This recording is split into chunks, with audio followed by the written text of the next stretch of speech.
ഞാൻ ഞങ്ങളുടെ കുറ്റി കുരുമുളകിൽ നിന്ന് കുരുമുളക് പറിക്കുകയാണേ. ഉണ്ട്, അതിനകത്തെല്ലാം പുതിയ പുതിയ താര് വരുന്നുണ്ട്. ഉണ്ട്, ഇതൊക്കെ നേരത്തെ വന്നതാണേ. ഇതൊക്കെ കുറച്ചുകൂടി ഇതാകാനുണ്ട്.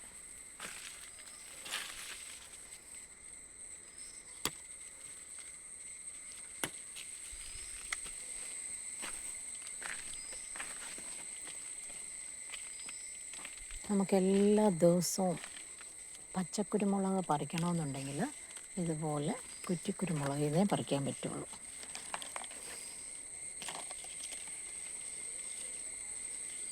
അത് പറിക്കുന്നതിനനുസരിച്ച് പുതിയ പുതിയ നാര് വന്നുകൊണ്ടിരിക്കും. താര് വന്നുകൊണ്ടിരിക്കും. കണ്ടോ, ഇതിനകത്തെല്ലാം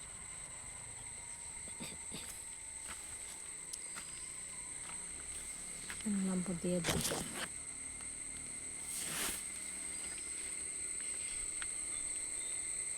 ഇതിനകത്തെല്ലാം പുതിയ പുതിയ താരാണ് വരുന്നുകൊണ്ടിരിക്കുന്നത്. കണ്ടോ, അത് കുറേ ഞാൻ പറിച്ചതാണേ.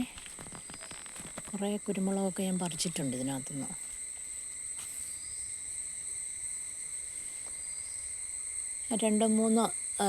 ഒരു 2 മാസം ആകുമ്പോഴത്തേന് 2-3 മാസം ആകുമ്പോഴത്തേന് ഇതെല്ലാം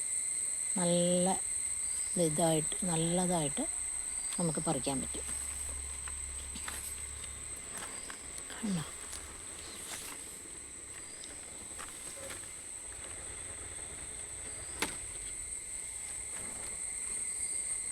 ഇതാണ് കുറ്റിക്കുരുമുളകിൻ്റെ ഏറ്റവും വലിയ പ്രയോജനം. നമുക്കെല്ലാ സമയത്തും കുരുമുളക് കിട്ടിക്കൊണ്ടേയിരിക്കും. നിങ്ങൾ ഒരു 2 മൂടെങ്കിലും വാങ്ങിച്ച് വെക്കണം കേട്ടോ വീട്ടിൽ.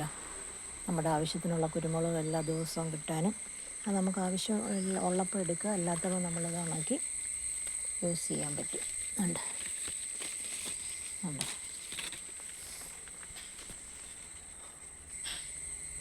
ഇതിനകത്തെല്ലാം പുതിയ പുതിയ താരുകളാണ് വന്നുകൊണ്ടിരിക്കുന്നത്. എല്ലാത്തിലുമുണ്ട്.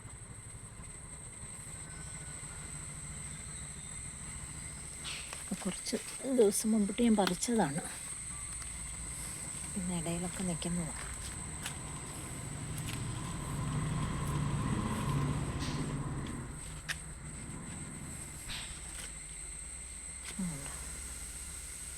എല്ലാത്തിനും പുതിയ താര് വരുന്നുണ്ട്.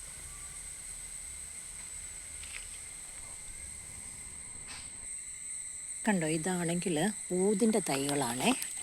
ഉണ്ട്, ഊതിൻ്റെ തൈ. ഇതിനൊക്കെ ഞങ്ങൾക്ക് ഓർഡറുണ്ട്.